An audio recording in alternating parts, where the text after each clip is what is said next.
Hi folks, Trapper Hat Johnny here. Today I want to talk about generators. Okay, so we've all been in power outages and stuff like that, right? And when you're a kid, it's fun, it's exciting, it's a big adventure. But when you get older and you're an adult, you realize it's not fun. There's a lot of stress involved in that. Now last fall, like a year ago, we lost our power here for 48 hours. We're the last ones to get everything back up and running. Now at the time I didn't have generators and I kept saying, I gotta buy Jenny's, gotta buy Jenny's. So finally did it. We bought these just after we got our hydro back on, if you can believe that. So the first one I got was this Champion 1500 watt. Bought that at Canadian Tire. It's a good little machine. We really like it. That was the very first one that I bought. And then I quickly realized I'm gonna need a bigger generator. So what I did was, about a month after I bought that one, I went out and I bought the Firman generator. This one here, it's a 4550 running watt, 36 or 4550 startup, 3650 running. Okay, it's got the two 15 amp outlets here. It's got the RV hookup for 30, and it's got the twist lock for 30. Okay, so what I'm going to end up doing with this one, I will be getting the 30 amp twist lock. I'm probably going to go with a 50-foot cable. I could use just strictly the RV hookup, run that cable into the house. So these generators are just for emergency backup in case we lose power again. So, but one thing I quickly realized is if you buy just like a 1500 watt, okay, you're going to realize you're not going to have enough power. You're going to have very minimal power. Now of course in a power outage you're just going to run essentials, but let's just say you got a TV plugged in, satellite receiver, let's say, maybe even a heater. Okay, you're not going to be able to run all that stuff continuously all the time. And then let's say you want to make yourself a cup of tea or coffee and the weather outside is absolutely miserable, but you have a Keurig machine. Well, a Keurig machine alone takes 1500 watts. So, but this is a good machine. I really like it. Okay. But the idea is when you buy an emergency use generator, buy one that has larger capacity than what you anticipate you will need. That way you'll have some reserve power there, so you will have more options available to you. You can run more items when you need to. So that's always a good rule of thumb. Okay, really good machine, great machine, an even better machine. Okay, and then the other thing is, don't cheap out on your extension cords. Okay, this is 12 gauge. This is a 25 footer. It's got the 3-tap fantail on it as well. Okay, always buy certified extension cords. Don't run light gauge extension cords with these machines if you're in a power outage situation. Okay, spend the money. I don't care if it costs you $100, $150 just to get one extension cord. That's what you do. It'll give you peace of mind. It's much safer because running generators and stuff like that, safety is your #1 priority. So don't cheap out and buy cheap cords. Spend the money and get good extension cords. Okay, so there you have it. Now I'm going to fire this baby up. Okay, let's see if I can start it without choke. Okay, usually when it's cold, this one takes maybe 3, 4, maybe 5 at the most pulls for it to fire, but I'm going to try it anyhow, just see what happens. Because we're our temperature right now, we're probably about -10 Celsius, so let's see what happens. Oh, I think I'll give her a bit of choke.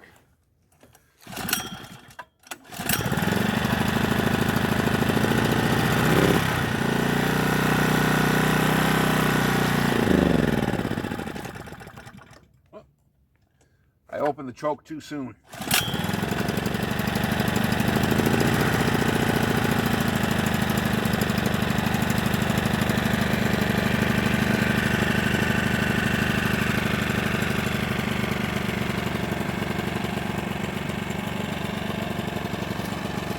I'm going to do is leave that choke on just for maybe about a minute or so, let the machine warm up. Then I'll open up the choke and then it'll smooth out.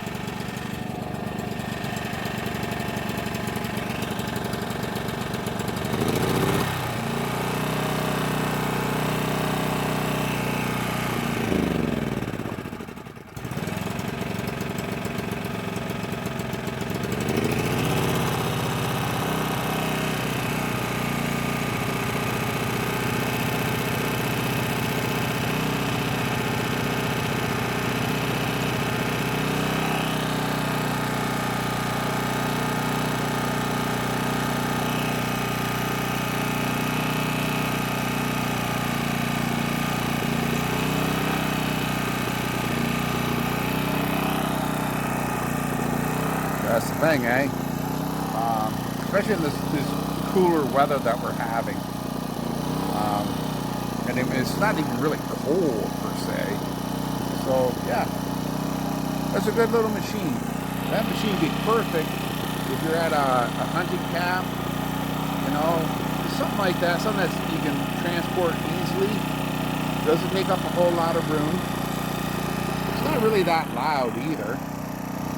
Now, when I got that generator, what I did was, as an experiment, I plugged in the our flat screen TV, DVD Blu-ray player, satellite receiver, and one of those electric fireplaces. But I kept the fireplace in the low setting, which is only 750 watt, and it did run all that. Okay, it ran all that without a problem. Now, let's just say if I wanted to run the Keurig machine, as an example, well, I'd have to shut off the, let's say you shut off the heater, because the Keurig machine alone is 1500 watts. So that's only just a short burst that it requires. The Keurig machine takes, what, 60 seconds to brew up a cup of tea or coffee. So that machine there, that generator there, would be an excellent machine for camping, and it works really good as a backup generator too. In case the hydro goes out, you got something. Okay? Because we found out the hard way. It's just, yeah, it's not good. It's not good. So, there's that machine there.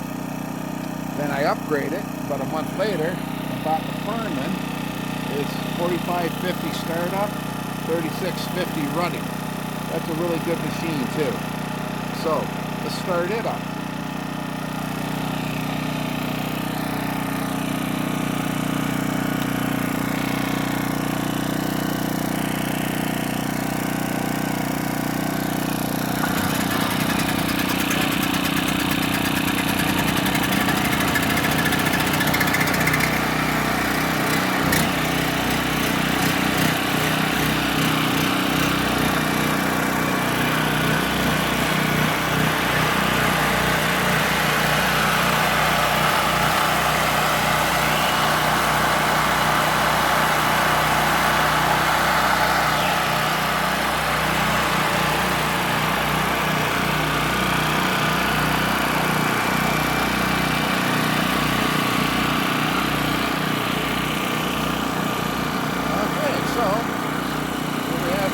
Generators, you know, in case we're ever in that situation again where we lose power. We use this way, we can run, you know, we run the TV, satellite, stuff like that.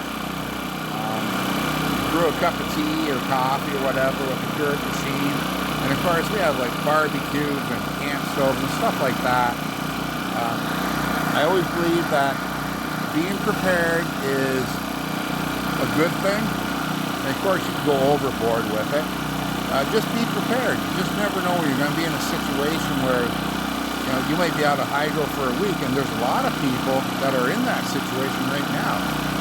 Back at for the Christmas weekend, people right over here in the county, some of them got clobbered by that huge snowstorm.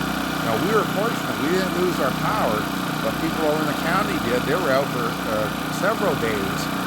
You know. Several days sitting there in the dark, cold, having to go out to Tim Hortons, just get a cup of tea or coffee, or going to your local restaurant just to get something to eat. You But this way, if you have a generator, a couple of generators at your house, you can be a little bit self-sufficient. Get yourself through those tougher moments.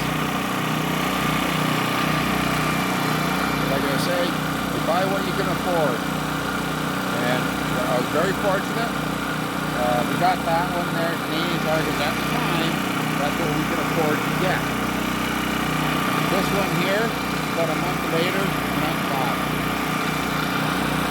I plan on buying another large generator. I think I'll probably just go to Canadian Tire. I've been looking at the certified generators. They're around 3,600 watt running as well. $450. Geez, I can't see what's wrong with that. So another thing that I do, some people don't, but this is what I do. I always run my power equipment. In the middle of winter, I'll run the lawnmower, the weed eater, just to keep it moving, keep it from, seizing up on it. Now what I do with the generators, I know some people don't do this, but I do this. They're gassed up, they're oiled up, and have fuel stabilizer in there, all that. And then about maybe once every week, once every 2 weeks, I'll run all this stuff just to keep things moving so it doesn't, clog up on me. That way, if I need this equipment on the moment, right then and there, it's ready to go. I don't have to fumble around trying to put gas in, put oil in. Because I set them up, start them up, and you're back in business. That's how I do it. But you do whatever works for you. For me, this system works. It might not work for you, and that's fine. My system works for me, and that's what I do. And you know what? That's a good deal all day long. Bye, folks.